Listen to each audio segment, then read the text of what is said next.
Bonsoir et bienvenue dans la première des 3 grandes soirées de débat que nous allons vous proposer sur France 3 Côte d'Azur en partenariat avec France Bleu, puisque vous nous regardez, mais vous pouvez également nous écouter sur France Bleu Azur. Première soirée donc qui va se dérouler en 2 temps. Tout à l'heure, Hélène Maman animera un débat sur la 5e circonscription du Var, dont la sortante est RN et la ville principale est Fréjus. Et nous, on va commencer par la 3e circonscription des Alpes-Maritimes. Alors, pour bien se mettre les idées en place, on va voir ce que représente la géographie de cette circonscription.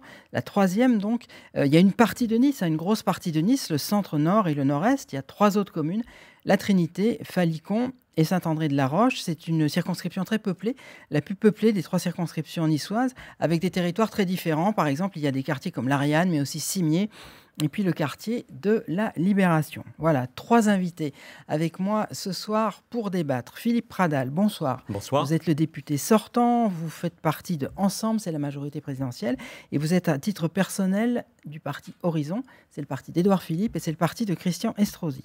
Laure Quignard, bonsoir. Bonsoir. Vous êtes candidate pour le nouveau Front Populaire, Voilà. C'est cette nouvelle alliance à gauche dont on va parler, et vous, à titre personnel, vous êtes PS, et Bernard Schex, bonsoir. Bonsoir, monsieur Miguel. Vous êtes candidat LR, vous êtes soutenu par le Rassemblement national. Pour que tout le monde comprenne bien, vous avez aujourd'hui un positionnement politique semblable à celui d'Éric Ciotti. Il y a d'autres candidats dans cette circonscription, on va les découvrir tout de suite. Estelle Jacquet pour Lutte ouvrière, Thibaut Delez, c'est pour Debout la France, Marie-Françoise Cossin, l'écologie au centre, c'est le parti de Jean-Marc Governatori, et Marjorie Viveau du parti Equinox. Pour être totalement complet, je vous précise, et c'est très important pour la suite, il n'y a pas de candidat LR, au sens où on l'entendait il y a 8 jours, LR canal historique si on veut, et il n'y a pas également de candidat Reconquête. La première partie de cette émission, on va la consacrer à la nouvelle donne politique, puisqu'il y a eu énormément de bouleversements et de changements depuis une semaine. Et on va d'abord faire un petit rappel, ce sont les scores de 2022, puisqu'on a voté il y a à peine 2 ans dans cette circonscription. Le premier tour, c'était Philippe Pradal qui était arrivé en tête avec 26%, devant Enzo Giusti qui était LFI, qui représentait ce qu'on appelait la NUPES à l'époque. Benoît Candel pour le RN était 3e et Laurent Castillo pour les Républicains était 4e. Philippe Pradal, vous l'aviez emporté au second tour devant Enzo Giusti. C'était le seul duel droite-gauche. Majorité présidentielle gauche, plus exactement, vous l'aviez remporté avec 57%. Alors, je vous propose une chose à tous les 3. On va faire une première partie sur la nouvelle donne politique. Je vais passer quelques minutes avec chacun d'entre vous parce que c'est vrai que les gens sont un petit peu perdus depuis quelques jours. Et ensuite, vous débattrez ensemble. Bernard Schex, je disais que vous êtes donc LR avec un positionnement semblable à Éric Ciotti. Est-ce que vous êtes ici à la demande d'Éric Ciotti ? Pas du tout. Pas du tout. J'ai un engagement politique, j'ai mes convictions. Il se trouve que je suis complètement raccord avec le président des LR, Éric Ciotti. Il ne vous aura pas échappé qu'il est toujours président des LR, puisque son sort dépendra d'une procédure qui aboutira le 14 octobre. Donc je suis moi-même au Conseil national et à la commission d'investiture. Alors ça va faire l'objet du débat ensuite entre vous. Mais je vous pose la question d'emblée de façon assez directe. Rien ne vous gêne dans une alliance avec le Rassemblement national ? Absolument rien, monsieur Migou. Est-ce que vous pouvez détailler, s'il vous plaît ? Mais avec plaisir. Je vous rappelle que ce que je viens de vous dire, j'ai des convictions, elles sont fortes. Et surtout, j'entends la population, j'entends ce que les gens nous disent sur le terrain. Les gens sont désespérés de voir dans quel état se trouve la France aujourd'hui, financière, mais pas que, au niveau immigration, au niveau sécurité, les quartiers, ce qui se passe aujourd'hui un petit peu partout en France, et pas que dans la 3e circonscription. Donc il y a beaucoup de désarroi. C'est-à-dire que vous faites vôtre ce que dit Éric Ciotti, c'est-à-dire qu'il y a un décalage entre ce que vous disent les militants sur le terrain et ce que disent les cadres des partis. Je vous le confirme. Et ça se traduit comment dans ce que vous voyez tous les jours, quand vous tractez, Eh bien, par ça exemple se traduit par des encouragements. Ça se traduit par des félicitations. Ça se traduit tout simplement par des gens qui vous disent vous venez nous rencontrer alors qu'on voit rarement quelqu'un sur le terrain. Voilà par quoi ça se traduit. Mais au-delà de ces rencontres, j'écoute ce que l'on me dit. Je veux dire, aujourd'hui, les gens sont dans des situations très difficiles et ils ne voient pas l'issue. L'issue est forcément dans le rassemblement des droites. C'est historique. Je ferai partie de cette nouvelle équipe, je l'espère, qui mènera à bien de nouvelles réformes dans une France qui en a bien besoin. Alors, on va voir un autre résultat important avant d'avancer dans le débat, c'est la projection des résultats des européennes dans la circonscription, dans cette troisième circonscription. C'est important, vous allez voir, parce que dans cette circonscription, le RN est arrivé en tête avec 33%, la France Insoumise avec 12%, Renaissance 10%, Place Publique 10%, Reconquête 8%, et le LR est en 6e position. En gros, pour que là aussi que tout le monde comprenne, il y a des circonscriptions des Alpes-Maritimes où le RN est plus haut. C'est le cas de la 5e, par exemple, où il est à 40. Et là, il est à 33 dans la 3e. Au niveau général, dans les Alpes-Maritimes, le RN est à 37%. Voilà, ça c'est pour donner un ordre d'idée. Philippe Pradal, il n'y a pas de LR dans cette circonscription, LR entre guillemets canal historique. Est-ce que c'est une demande de la majorité présidentielle ? Pas du tout. Ou est-ce que ça s'est fait tout seul ? Il n'y a pas de demande qui a été exprimée. En revanche, il y a une réalité de terrain qui fait qu'aujourd'hui, il y a 2 blocs extrêmes et un bloc central. Et qu'il importe, pour défendre les valeurs républicaines, parce que nous sommes dans une urgence qui a été créée par la dissolution, de constituer demain des alliances, mais aujourd'hui un bloc central à l'Assemblée nationale qui permettra à la fois de défendre les valeurs de la République, de défendre les thèmes essentiels que sont la préservation du pouvoir d'achat, la valeur du travail, les éléments de sécurité. Nos concitoyens attendent et ont besoin de sécurité, mais également des valeurs comme la laïcité, des valeurs comme la défense de l'éducation et l'utilisation de l'école pour qu'elle soit le premier outil au service de notre cohésion et du fait que nous sommes des républicains. Dimanche 9 juin à 20h, 21h, quand vous avez entendu que le président allait dissoudre, qu'est-ce que vous avez ressenti ? J'ai ressenti le fait que vous m'avez présenté en début de débat comme étant de la majorité présidentielle, que la majorité présidentielle n'existait plus de par la volonté du président de la République. Il a décidé de redonner la parole aux Français et les élections que nous allons vivre le 30 juin et le 7 juillet ont vocation à faire émerger une majorité parlementaire autour des convictions de chacun et autour des alliances qui ont été nouées dans l'urgence, plus en prenant une calculette et en espérant, ce que vous venez de faire à l'instant, que les résultats des européennes se dupliqueront aux législatives et pas sur des accords de projets, pas sur des accords de réforme dont la France a tant besoin. Donc en gros, Bernard Scheck dit qu'il y a un décalage entre les électeurs et les cadres. Vous dites que la réalité politique ne correspond pas forcément à la réalité mathématique, c'est ça ? Et je dis aussi que ce n'est pas en prenant sa calculette et en estimant qu'en additionnant les voix de gens qui se sont critiqués, voire qui se sont combattus pendant des années, qu'on va arriver à constituer une majorité de gouvernement qui veut le bien de la France. Alors, on va continuer ce premier tour de table avant d'engager le débat. Avec vous, Laure Quignard. Alors, on ne comprend pas très bien. Expliquez-nous un petit peu, parce que vous avez vu les résultats qu'on a vus tout à l'heure. Il y a 2 ans, il y avait la France Insoumise qui était très haute, qui était au second tour. Pourquoi, ici, dans cette troisième circonscription, vous êtes là ? Pourquoi il y a une candidate PS et pas la France Insoumise ? On ne comprend pas. Il y a une candidate PS parce qu'en fait, il y a eu un accord au niveau national et c'est aussi simple que ça. Voilà. Oui, mais excusez-moi, madame, mais c'est un peu court. Il y a aussi un besoin de résultats. C'est pas l'intelligence artificielle qui fait ça. On met quand même des gens qui sont en capacité de gagner. Mais évidemment, il y a un besoin de résultats, comme vous dites. Il y a surtout un besoin de compréhension et un besoin de mesure. Moi, je suis donc je suis au Parti Socialiste, maintenant tout le monde le sait. Je suis sur une ligne tout à fait modérée, réformiste. D'ailleurs, j'étais colistière de Raphaël Glucksmann. Et qu'on pensait que notre mouvance, bien qu'appartenant au nouveau Front populaire, que notre mouvance sur la 3e circonscription était celle qui pouvait être la plus fédératrice, en fait. Alors, est-ce qu'aujourd'hui, là, dans cette union qui s'est constituée, nouveau Front populaire, il y a le PS, il y a la France Insoumise, il y a le PC, il y a Europe Écologie Les Verts, est-ce que vous êtes à l'aise ? Est-ce que notamment vous soutenez toutes les positions de la France Insoumise ? Alors, écoutez... c'est une alliance. On a fait cette alliance parce qu'il y a une urgence. On est en survie. C'est une survie de la démocratie. Donc, Emmanuel Macron, je suis désolée de le dire, a quand même mis le chaos dans ce pays. On ne sait pas ce qu'il lui a pris. Est-ce que c'est un suicide démocratique ? Est-ce qu'il a voulu faire la politique de la terre brûlée ? Est-ce que c'était un coup de poker ? Donc, après la sidération et la colère, l'idée, c'était de réagir en responsabilité politique et de créer une alliance. Alors, bien sûr, c'est pas simple de créer une alliance. Bien sûr, il y a des divergences. Mais là, pour le moment, on travaille sur les points qui nous rassemblent. L'idée est d'aller à l'essentiel sur ce qui nous rassemble.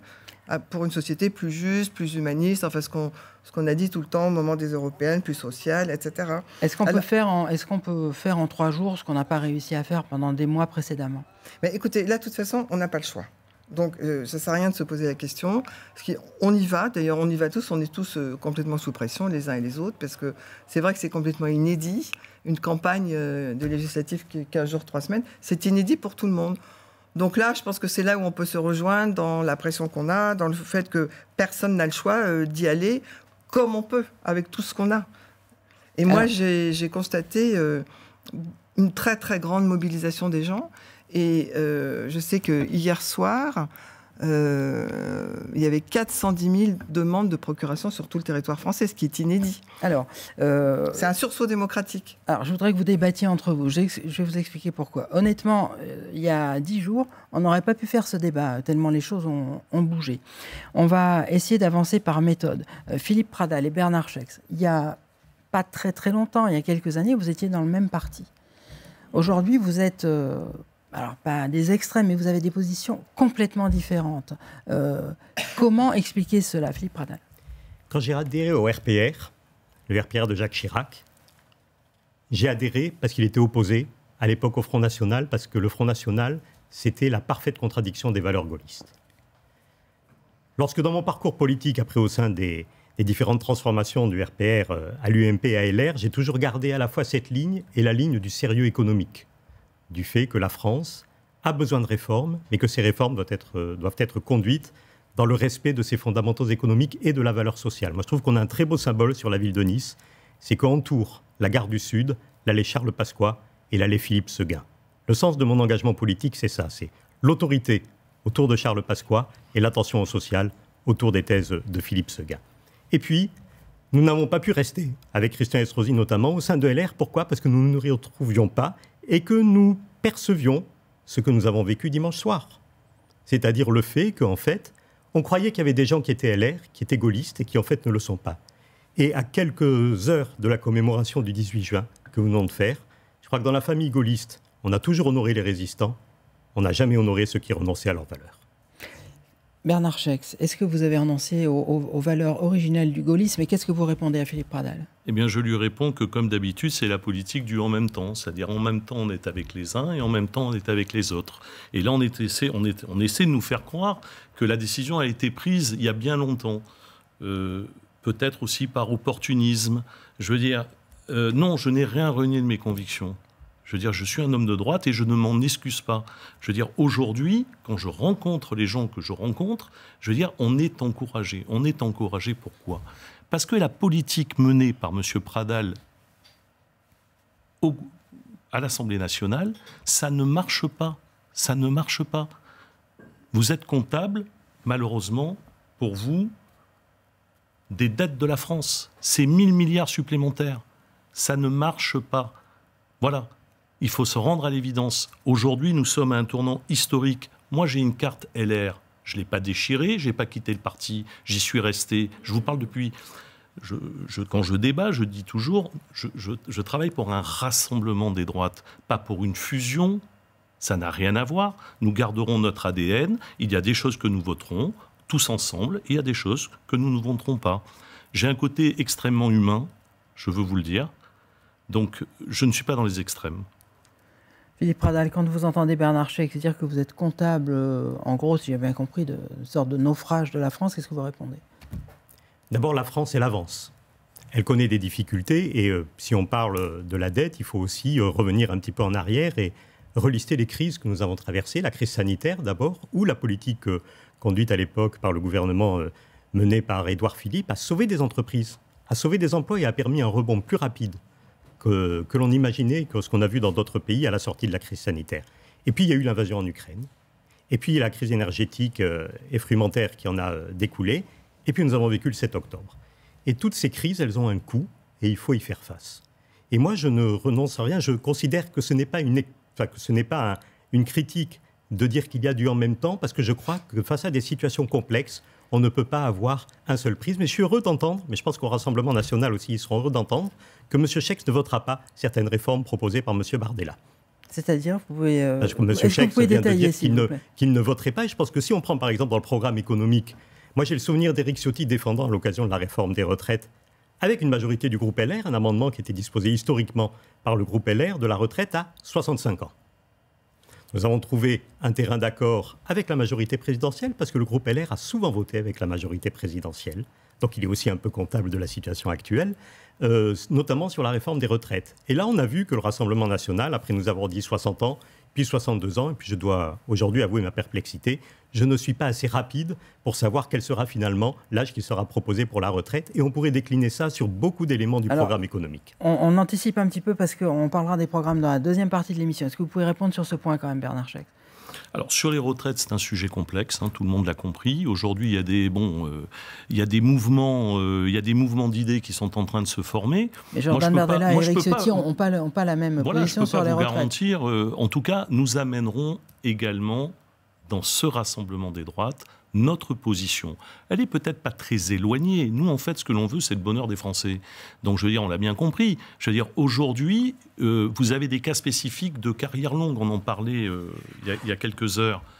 Comment peut-on imaginer que quelqu'un qui a commencé à travailler avant 18 ans puisse travailler aussi longtemps ? C'est du bon sens, mais je pense qu'il y a eu des déclarations dans ce sens-là faites ce matin. Je pense que tout le monde reviendra sur beaucoup de choses. Mais au final, ça sera pour le bien des Français. Alors, je reviens vers vous, Laure Quignard. Juste un dernier point, puisqu'on est dans la nouvelle donne politique. Clairement, Philippe Radal, est-ce que vous estimez aujourd'hui qu'il y a des gens chez les Républicains qui ont trahi la cause du gaullisme ? Moi, le terme de trahison, j'emploie avec beaucoup de précaution, parce que c'est un mot grave. Il y a des belligérances partout, il y a des guerres partout, et on s'envoie des mots de traître. Un traître, ça termine collé au mur et exécuté. Donc j'emploie avec beaucoup. Je parle de renoncement à des valeurs. Je pense qu'aujourd'hui, très majoritairement, les cadres de LR, les élus LR, ceux que j'ai eu l'occasion de fréquenter à l'Assemblée nationale, n'ont aucun doute sur le fait que l'avenir de la pensée gaulliste n'est pas dans une alliance avec le Rassemblement national. C'est une boussole dans laquelle je me trouve bien et je crois que ça peut être un point de discussion et d'accord demain, après le 7 juillet, pour travailler ensemble sur les réformes dont la France a besoin. C'est pas votre avis, Bernard Chaix ? C'est-à-dire, je suis pas d'accord. Non, mais je suis pas d'accord. Je suis pas d'accord parce que je veux dire, nous avons on n'a rien renié du tout. Nous sommes des patriotes. Je veux dire, là, on parle de gens qui n'ont fait que se disputer pendant des années. On parle de personnalités politiques qui ont des mandats. Je veux dire, regardez ce qui se passe. On ressort des placards les duels Fillon-Copé. On voit réapparaître des gens qu'on ne voyait plus qui essaient de faire une OPA sur les LR. Je veux dire, nous écoutons nos adhérents. Alors, vous allez me dire que peut-être les consultations n'ont pas été faites assez rapidement, etc. C'est pas vrai. On a sondé notre base. La base de nos électeurs, aujourd'hui, nous réclame un rassemblement des droites. Laure Quignard, on va s'arrêter un moment sur la constitution de ce nouveau Front populaire. Qu'est-ce que vous répondez à ceux qui disent que Front populaire, on pense bien sûr à des années lointaines, on pense à Léon Blum. Qu'est-ce que vous répondez à ceux qui disent qu'en voyant ce qui s'est passé, notamment l'alliance avec la France insoumise, Léon Blum a dû se retourner dans sa tombe ? En effet, c'est ce qui s'est dit, mais encore une fois, on n'a pas le choix. On n'a pas le choix d'une union. Ce Front populaire, moi j'aime bien aussi l'appeler Front démocratique et Front républicain. C'est ça. Monsieur parlait de rassemblement des droites. Nous, c'est le rassemblement des gauches. Et voilà, c'est l'union de la gauche avec essayer de penser plutôt socle, dénominateur commun. Voilà. Une famille, elle ne s'entend pas tout le temps sur tous les sujets. Non, mais ce qu'on vous répond justement, c'est qu'il y a le dénominateur commun, c'est le plus petit dénominateur commun possible. C'est-à-dire c'est quelque chose qui a été fait en 2-3 nuits, mais il y a des divergences qui sont énormes. Qu'est-ce que vous répondez à ça ? Je réponds, moi je préfère parler de ce qui nous rassemble plutôt que des divergences. Et puis il y a un programme qui a été rédigé avec l'accord de tous les partis, notamment avec la contribution extrêmement efficace de la cofondatrice de Place Publique, qui s'appelle Aurore Laluc, qui était un petit peu un garde-fou par rapport peut-être à des positions ou des décisions type LFI, etc. Donc ça a été très consensuel. Bien sûr, ça a été difficile, mais rien n'est facile, de toute façon, ni pour les uns ni pour les autres. Les positions de la France insoumise sur ce qui s'est passé en Israël, ce qui s'est passé avec le Hamas ne vous gênent pas ? Alors, les choses ont évolué, elles ont été mises sur le papier. Il est bien évident, moi je suis sur la position de Glucksmann, donc déjà pas la moindre place à l'antisémitisme, pas la moindre place à la justification des attaques terroristes. Ça, on est complètement d'accord là-dessus. Nous, en fait, on est sur des positions plutôt pacifistes. Alors, pas du tout bisounours, mais on est pour un cessez-le-feu et on est pour la coexistence, pour la création des deux États. Voilà. Alors, c'est noir sur blanc. Vous allez voir ce qu'on va faire. Je vais vous donner la parole à tour de rôle. Bernard Schex, Philippe Pradal. Quand on parle de Front populaire, je vous donnerai la parole après, Madame Kier. Quand on parle de Front populaire, ça évoque l'histoire. Est-ce que, selon vous, le Front populaire d'aujourd'hui est à des années-lumière de celui de Léon Blum? Bernard Schex et Philippe Pradal. Nous sommes à une année-lumière de cette situation-là. Je n'ai rien contre Madame, mais demain, elle amènera, si elle devait être élue, tout son poids dans la balance pour que M. Mélenchon soit Premier ministre.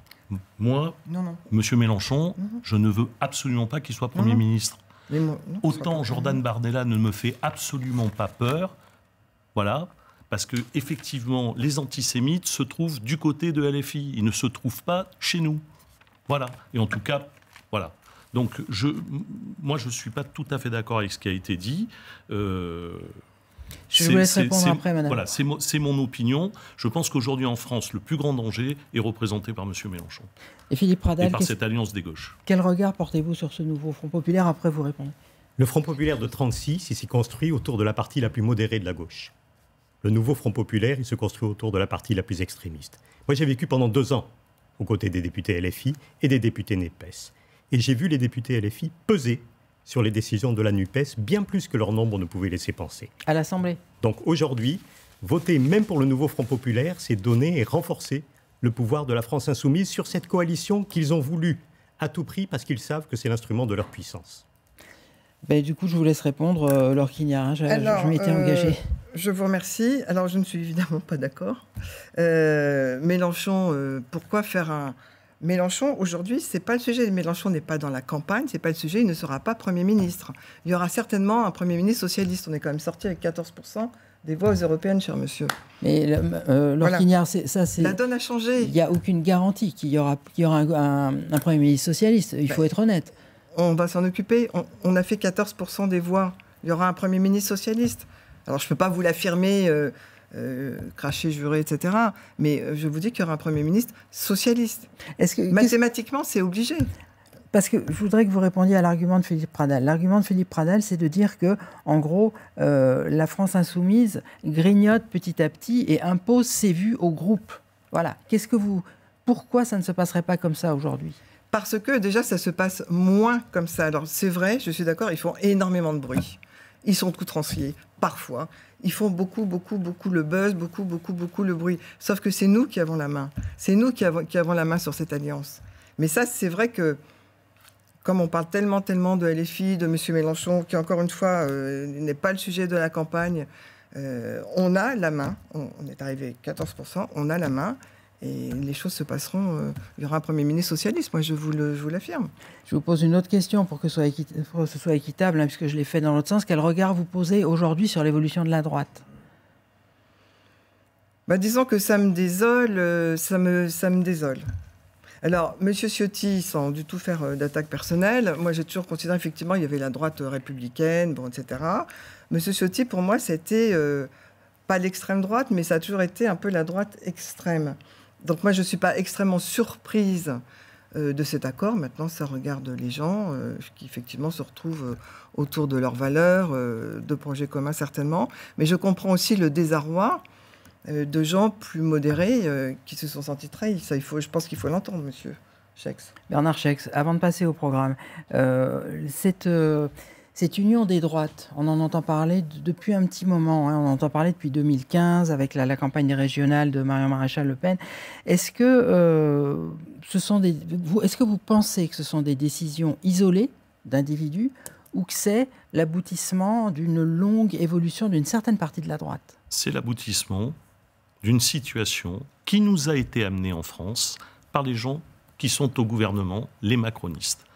Et ça a ruisselé dans toute la France, dans les départements, pour certains, dans les métropoles et dans les villes. Moi, au-delà des appareils politiques, M. Migou, je souhaite être le candidat des gens que je rencontre sur la circonscription.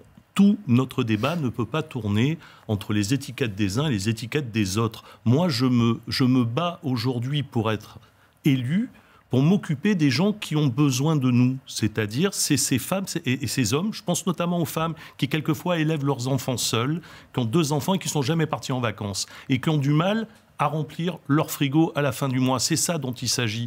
On est complètement déconnecté. Tout ce que nous entendons de ces barons de la politique, ils sont déconnectés de la réalité. C'est ça. Il faut réagir. Philippe Pradal. Je suis mal à l'aise avec cette critique de dire les grands élus sont forcément déconnectés de la réalité de terrain. Nous avons tous les trois, une vie en dehors de la politique. Nous avons tous fait des choses en dehors de la politique, avant et peut-être même pendant. Vie professionnelle notamment. Moi, j'ai créé la Banque alimentaire dans les Alpes-Maritimes. J'ai présidé le Fourneau économique. J'aime pas parler de ces expériences que je considère qu'elles sont déconnectées de la politique, mais aujourd'hui, faire le procès de dire que je ne sais pas ce que c'est que terminer le mois pour une femme, seule ou pas, pour un homme, je trouve ça anormal, je trouve ça injuste. Les réformes engagées par la majorité présidentielle, elles ont visé, et elles doivent être poursuivies dans un autre cadre. À partir du 7 juillet, elles ont visé à remettre la valeur travail au centre, à faire que le travail doit être mieux rémunéré, que celui qui travaille ou celle qui travaille soit dans une meilleure position que celle de celui qui ne travaille pas. Non pas qu'il ne faille pas accompagner ceux qui ont besoin de l'aide parce qu'ils sont malades, parce qu'ils ont été licenciés, mais qu'en revanche, il faut inciter les gens à aller vers le travail. Le travail crée de la richesse, et c'est cette richesse que nous pourrons nous partager, et c'est cela qui permettra de remplir les frigos. Et en attendant, il faut effectivement avoir les démarches permettant à tout le monde de vivre dignement. 2 points, Philippe Pradal. Je disais qu'on clarifiait cette nouvelle donne politique, et ensuite on va passer au programme. Je voudrais vous poser 2 questions, là aussi de clarification. Le président de la République était en déplacement à l'île de Sein à l'occasion du 18 juin. Il y a eu pas mal de commentaires politiques disant qu'il avait droitisé son discours. Il a parlé du mot immigrationnisme, qui est un mot qui était utilisé jusque-là par le Rassemblement national. Il y a eu également une grosse polémique, vous avez dû voir ça, sur cette idée de changer de sexe dans les mairies. Les associations LGBT se sont offusquées, sont montées au créneau. Est-ce que, après le 7 juillet, c'est un tournant à droite de la majorité présidentielle, si elle a la majorité? Certainement pas. Je le redis, il n'y a plus de majorité présidentielle. Ce qu'il y aura après le 7 juillet, c'est obligatoirement une coalition. Et cette coalition, il appartient à ceux qui défendent les valeurs républicaines. La coalition, elle va, comme l'a dit Édouard Philippe très justement, de la gauche mitterrandienne à la droite conservatrice. Avec François Hollande, par exemple. En se réunissant sur les valeurs de la République. Avec François Hollande, par exemple. Avec ceux qui le souhaitent. Le sujet, c'est d'avoir un projet pour la France. C'est pas d'abord déterminer des personnes. Quel est le socle commun entre la gauche mitterrandienne et la droite, entre guillemets, du macronisme? Eh bien, par rapport aux crises que nous traversons, c'est l'attachement à la République. Et je crois que cet attachement à la République qui doit à tous protection, et à tous ceux qui la respectent, protection et secours, c'est la base. Et il faut revenir à des choses simples. Quand on est en période de crise, on peut répondre par des slogans ou on peut répondre par des principes. Moi, je préfère répondre par des principes qui est liberté, égalité, fraternité et laïcité. Un dernier point. On a l'impression que dans les hommes politiques qui sont au pouvoir, depuis très longtemps, ça a commencé avec François Mitterrand et l'instauration de la proportionnelle, il y a une tentation, alors jouer, c'est pas tellement le mot, mais d'utiliser le Rassemblement national pour se maintenir au pouvoir. Est-ce que le macronisme ne s'est pas inscrit dans cette tradition en jouant avec le feu, finalement? Moi, je ne crois pas, et c'est ce que nous conduisons depuis des années avec Christian Estrosi, parce que j'ai l'honneur d'être à ses côtés depuis maintenant un grand nombre d'années. Le combat, il doit se situer sur le terrain des valeurs, des projets, et pas sur le combat de la morale. Je crois qu'opposer des principes moraux, ce n'est pas être démocrate. L'arc républicain peut exister, mais l'arc républicain, ce n'est pas l'arc démocratique. C'est le principe de la démocratie que tout le monde puisse parler. Il faut débattre, éventuellement s'affronter sur le terrain des idées, et n'est certainement pas sur des notions d'exclusion de valeurs, puisqu'on voit où cela conduit. On va passer à la deuxième partie du débat. Il nous reste 20 minutes, qui sont les programmes, et voir si les promesses pourront être tenues. Je précise juste en régie, parce que vous savez qu'on est dans une logique de temps de parole, si on peut juste me parler un tout petit peu plus fort, parce que je n'entends pas très bien. Voilà, c'est juste ça. Les promesses, maintenant, il reste 20 minutes. Les programmes, pardon. C'est pas tout à fait la même chose. Alors, vous savez quel est le débat. On dit que le Rassemblement national revient sur tout depuis une semaine. On dit que la majorité présidentielle est dans la surenchère, avec des annonces de Gabriel Attal un petit peu dans tous les sens. Vous allez nous expliquer, Philippe Pradal. Et on dit là aussi que le Front populaire promet des choses qui sont irréalisables. On a 20 minutes pour débattre de tout ça. Bernard Schex, on l'a abordé tout à l'heure. Est-ce que vous pouvez revenir là-dessus? Philippe Pradal vous a interpellé là-dessus. Est-ce que les Républicains et le Rassemblement national, enfin une certaine partie des Républicains et les Rassemblements nationaux sont en train de dire, attention, si on arrive au pouvoir, on va devoir renoncer à pas mal de choses. On repousse la réforme des retraites, l'interdiction du voile dans le lieu public, ça va être repoussé. Et en fait, c'est quoi? C'est pour éviter de faire peur? Écoutez, j'ai pas entendu ça, mais en tout cas, pour relancer l'économie en France, ce qui me paraîtrait pertinent de faire, c'est déjà de moins taxer les gens qui produisent, qui rapportent de l'argent à la France. Monsieur Pradal est dans les affaires, il le sait mieux que quiconque. Voilà, j'ai aussi, moi, dirigé des entreprises, j'ai fait des investissements. Aujourd'hui, on ne peut pas être compétitif avec les boulets avec lesquels nous partons à chaque cheville. Je veux dire, aujourd'hui, il faut rendre du pouvoir d'achat aux Français. Pour ça, il faut payer moins d'impôts, il faut transformer la façon de faire en France. Est-ce que vous reconnaissez, Bernard Schex, après tout, il n'y aurait pas forcément de honte, mais à dire pour les électeurs des RN, LR, attention, on ne va pas tout faire tout de suite. Soyez pas surpris. Mais écoutez, je pense que c'est honnête de pouvoir dire ça à un électeur, en lui disant, eh bien écoutez, on ne pourra peut-être pas tout faire, mais on fera ce qui sera le meilleur pour vous. Moi, je n'ai pas l'impression que ce qui est fait aujourd'hui par le gouvernement, c'est ce qu'il y a de meilleur pour les Français. J'en ai pas l'impression. En tout cas, les gens sont très mécontents. Ce mécontentement, il vient bien de quelque chose. Je rencontre des chefs d'entreprise, ils me disent c'est pas possible, on peut plus embaucher, c'est une catastrophe. Je rencontre des investisseurs, mais quel intérêt nous avons à investir notre argent ici? Regardez les difficultés qu'on a, norme sur norme, c'est insensé. Et puis une chose importante également, on ne parle jamais de faire des économies. Commençons par faire des économies. Regardez tout ce qui existe en France, les agences de l'État. Mais on marche sur la tête. C'est des milliards qu'on peut économiser. Vous parlez beaucoup d'économie. Est-ce que vous êtes d'accord avec le fait qu'il y a un certain nombre de réformes sociétales qui devront être repoussées? Je parlais de l'interdiction du voile dans les lieux publics. Par exemple, Jordan Bardella l'a dit. Ça ne se ferait pas tout de suite. Je n'ai pas entendu cette... Bon, vous savez, moi, je ne me polarise pas trop sur ce type de déclaration. Aujourd'hui, je fais une campagne, j'écoute et je dis aux gens que je rencontre. J'ai eu la chance d'être élu dans un quartier populaire à Nice. Saint-Roch-Riquier. Aujourd'hui, je me présente dans une circonscription qui englobe une partie de Nice, Falicon, Saint-André et la Trinité. À l'inverse de certains, qui, une fois élus, ne reviennent jamais sur le terrain. Je serai auprès d'eux pour continuer à les écouter. Évidemment, un député, ça doit être aussi à Paris. Donc je serai à la fois à Paris et sur le terrain. Mais vous aurez du mal à chercher à me mettre en difficulté par rapport au voile. Moi, je suis LR, mais je suis, encore une fois, ce qui est bon pour notre pays. Est-ce que vous ne pensez pas qu'il y a un problème d'immigration en France? Qui, aujourd'hui, peut contester le fait qu'il y ait un problème d'immigration en France? J'ai comme fonction au département de m'occuper du RSA et de la fraude au RSA. Donc je sais la manière dont ça se passe. Je veux dire, commençons à serrer dans tous les sens pour essayer d'utiliser cet argent à bon escient. Laure Quignard, alors le programme du nouveau Front populaire, il y a énormément de mesures économiques, notamment la hausse du SMIC à 1 600 € net. Il y a énormément de mesures économiques d'urgence, rapides. Beaucoup d'analystes vous disent que ce n'est pas tenable et que ça va créer un déficit monstre. Qu'est-ce que vous répondez? Alors, je réponds que déjà, vous allez me dire c'est une formule, mais quand il y a une volonté politique, il y a un chemin. Il y a une commune dans les Alpes-Maritimes, à Montsartou, pour ne pas nommer cette commune, qui le démontre remarquablement bien. Bon, on n'a peut-être pas le temps d'en parler. C'est pas tenable, mais déjà, il faut commencer si c'est tenable. Alors, nous, ce qu'on peut faire, on va pas dire on va augmenter les impôts, etc. Mais il y a des taxes. Ça a été aussi la campagne des Européennes. L'idée, c'était de taxer les très, très riches.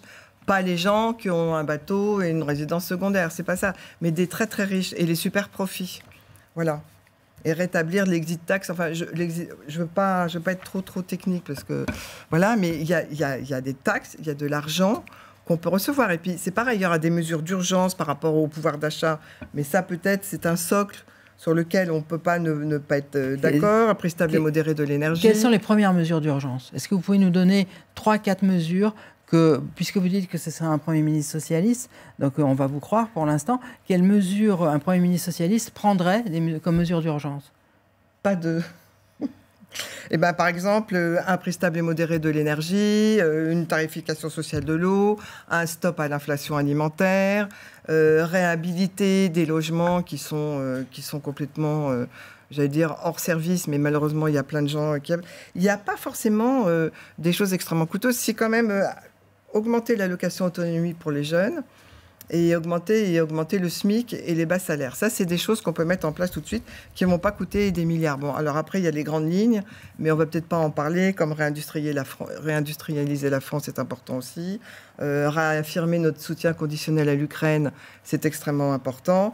Nous mobiliser, j'en ai déjà parlé tout à l'heure, pour un cessez-le-feu à Gaza et la libération des otages, ça fait partie d'un tout. Mais en ce qui concerne les gens, effectivement, les premières mesures, c'est le pouvoir d'achat, les logements, le coût du logement, par exemple, aussi. Il y a plein de choses extrêmement concrètes à faire. Philippe Pradal, là, on se retrouve dans un schéma assez classique, hein, dans un combat électoral.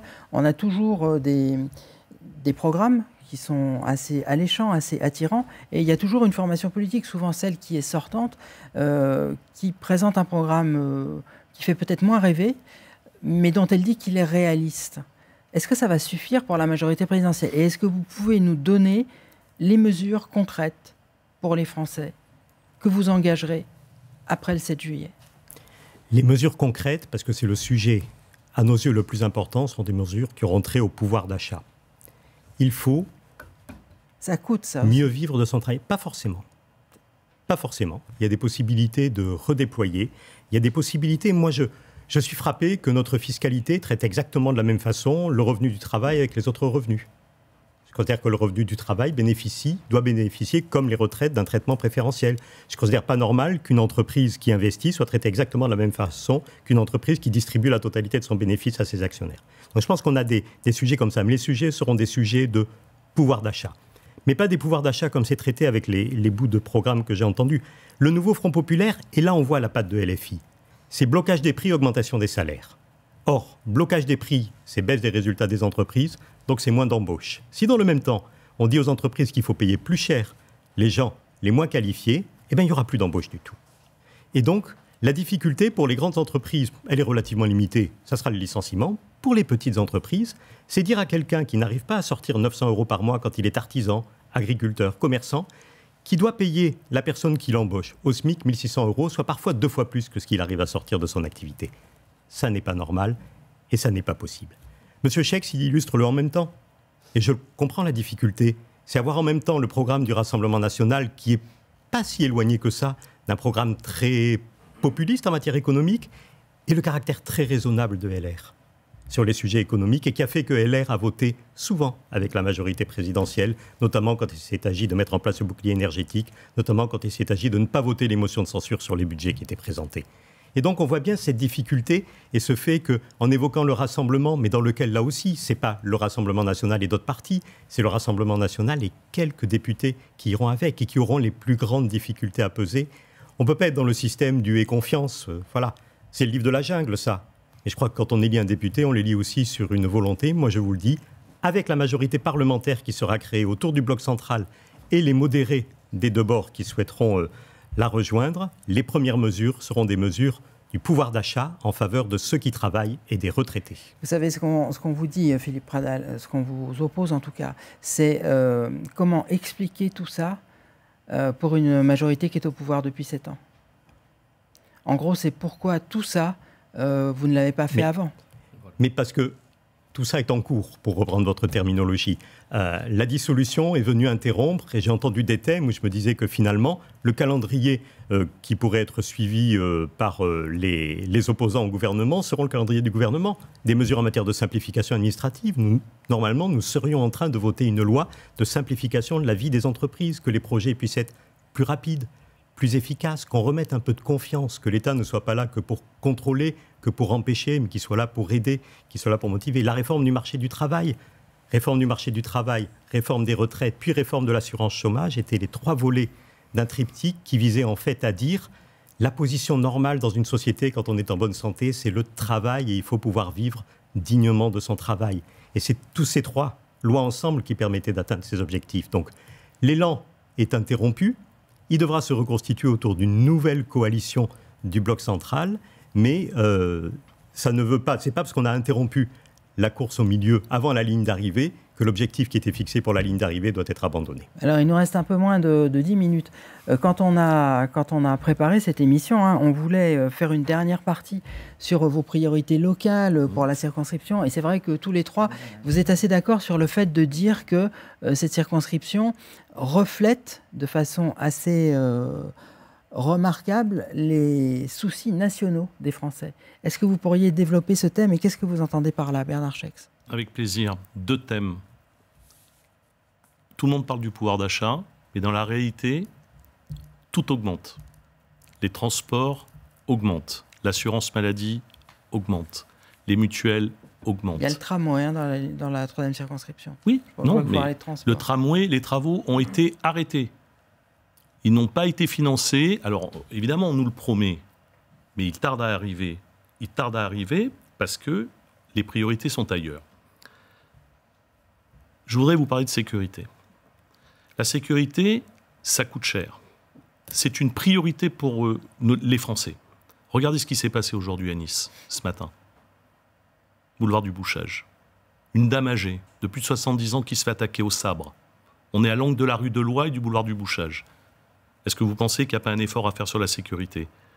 Il faut arrêter de parler de sécurité. Il faut faire la sécurité. Et qu'est-ce que vous feriez ? La vraie sécurité. Que vous feriez pour éviter la vraie sécurité, c'est de mettre des policiers partout, là où il y en a besoin, pour qu'ils puissent intervenir extrêmement rapidement. Ça peut être dans les transports en commun. Je rencontre des jeunes filles, des jeunes gens qui n'osent plus prendre le tram à partir d'une certaine heure. Et vous ne pouvez pas mettre des policiers partout dans On ne peut pas mettre du policier tram. partout, mais j'ai parlé avec des policiers. Certains candidats souhaiteraient désarmer les policiers. Mais on vit dans quel monde ? On parle d'une solidarité nationale où aujourd'hui on donne tout à des gens qui n'ont rien donné à la France, qui rentrent quelquefois même illégalement sur notre territoire. Vous avez des gens d'un côté qui ne peuvent pas se payer de vacances une chambre d'hôtel, et nous logeons des gens qu'on a laissés rentrer, qui sont rentrés illégalement sur notre territoire. Et on leur paye l'hôtel, vous trouvez ça normal ? Enfin, on arrive aujourd'hui à une aberration totale. Commençons déjà par nous occuper de notre propre famille. Moi, c'est ce que je fais à titre personnel. Quand j'ai besoin d'aider quelqu'un, j'aide d'abord ma famille avant d'aider peut-être un ami, même si cet ami est cher. La priorité aujourd'hui, elle doit se situer là et pas ailleurs, mais il faut le faire, il ne faut pas le dire, il faut le faire. Laure Quignard, oui. Allez-y. Donc l'idée, c'est de savoir pourquoi cette 3e circonscription reflète un peu la situation générale des Français. Elle reflète, elle reflète la situation, notamment à l'Ariane. Moi, ce que j'aimerais, si jamais j'étais élue, c'est rétablir une égalité territoriale. L'Ariane, comme d'autres coins en France, est un territoire absolument défavorisé, qui a été délaissé, avec un frein important au développement économique. Donc, effectivement, il y a la question de la mobilité. Alors, cette fameuse ligne du tram 5, moi, si je suis élue, c'est un dossier que je suivrai d'extrêmement près parce que c'est absolument impératif. Il faut absolument désenclaver ces quartiers. Rappelez-nous pour que tout le monde comprenne la ligne 5 du tram, elle va de où à où ? Alors, la ligne 5, je ne sais pas d'où elle part. Elle va à l'Ariane et peut-être un jour à la Trinité. Mais pour le moment, elle va nulle part. Attendez, il vous répondra après. Terminé sur vous. Donc, par rapport à il faut désenclaver les territoires, il faut donner aux gens une vie décente. Donc, améliorer les logements existants, construire des logements sociaux. Donc, la loi SRU, elle existe. Alors, on peut dire, mais il n'y a plus de foncier dans certains quartiers, surtout au niveau de la 3e circonscription. Si on veut, on trouve du foncier. Il reste du foncier. Et puis, veiller à l'amélioration dans ces quartiers des services publics et réintégrer, moi je suis pour, réintégrer la police de proximité. Alors, Philippe Pradal, votre vision de la circonscription, est-ce qu'il y a des particularités ? Est-ce qu'elle reflète là aussi la situation nationale ? Et ça va vous donner l'occasion, puisque On a beaucoup parlé de cette ligne de tram, donc ça vous donne l'occasion de répondre. Alors, elle reflète la situation nationale et donc elle reflète les solutions locales que nous avons mises en place avec Christian Estrosi depuis des années. La mobilité, le tramway, pour vous indiquer, Mme Quignard, comme ça vous pourrez avoir l'information, elle partira en interconnexion avec la ligne 1 du Palais des Expositions et elle rejoindra la commune de Draps au terme de son parcours en ayant traversé le quartier de l'Ariane et la commune de la Trinité avec une desserte particulière pour Saint-André-de-la-Roche, dont je salue le maire, mon remplaçant Jean-Jacques Carlin. Votre suppléant. Oui. Remplaçant, c'est le terme légal. Sur l'aspect pouvoir d'achat, en construisant une nouvelle usine qui est payée d'ailleurs par l'exploitant privé de traitement des déchets à l'Ariane, qui s'appelle Arianeo, nous allons faire baisser le coût de l'énergie pour tous les habitants du quartier et bien au-delà, puisque la colline de Cimiez sera également desservie. C'est aussi ça, construire des solutions au niveau local qui répondent à une problématique générale, qui est une problématique de pouvoir d'achat. Le coût de l'énergie est un vrai sujet. Il y sera répondu en utilisant nos déchets pour produire de l'énergie pas chère. La sécurité, bien sûr. Moi, je voudrais saluer, à quelques heures de ce qui s'est passé effectivement dans la rue à Nice, à proximité immédiate des axes qui ont été cités par M. Chex, le travail remarquable qui a été fait par les policiers nationaux, le dispositif Sentinelle, qui ont neutralisé extrêmement rapidement la personne qui était effectivement porteur d'un sabre. Il semblerait, d'après les informations que j'ai pu recueillir, que ce soit un déséquilibré qui ait commis cet acte. Et vraiment, j'adresse tous mes vœux pour que la personne qui a été blessée puisse se rétablir le plus rapidement possible. Avec Gérald Darmanin, j'ai beaucoup travaillé en tant que co-rapporteur des textes sécurité au Parlement. On a travaillé sur renforcer les pouvoirs des policiers. Et ce n'est pas de notre côté qu'on veut désarmer les policiers, M. Cheikh, je peux vous rassurer si c'était ça. Bien au contraire, on veut les armer juridiquement, on veut les armer en les dotant de plus de moyens, on veut aussi armer la justice parce qu'il faut qu'il y ait plus de magistrats pour juger plus vite et exécuter plus vite les sanctions. Ce sont des points très importants parce que la sécurité, c'est cela. Et surtout, envoyer un signal très clair aux forces de sécurité qui font un travail admirable tous les jours sur le terrain, qu'ils soient policiers nationaux, gendarmes, forces sentinelles, policiers municipaux.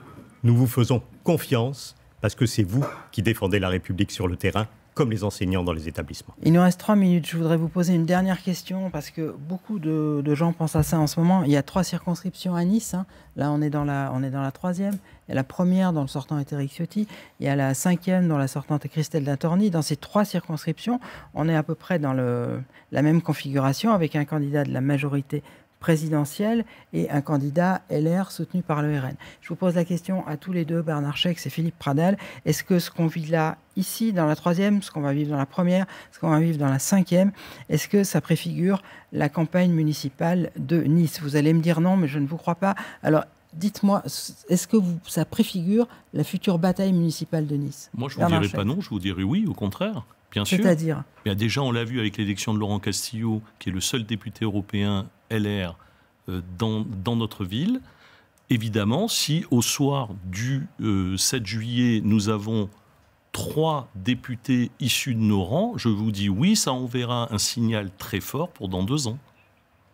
C'est-à-dire, si vous êtes élu, si Éric Ciotti est élu, et si Christelle D'Antorny dans la 5e est élue, ça voudra dire on est en rang de bataille pour la municipale? Oui. C'est le message que vous voulez faire passer aujourd'hui? Non, mais vous m'avez questionné, je vous réponds en toute franchise, Monsieur Migou. Philippe Pradal, est-ce qu'il faut transposer ce qui se passe aujourd'hui avec ce qui va se passer dans 3 ans à Nice?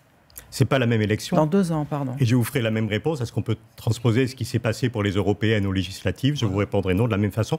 Laissons les électeurs s'exprimer dans le calendrier qui est prévu. Moi, j'ai une grande confiance dans la démocratie, donc dans les électeurs.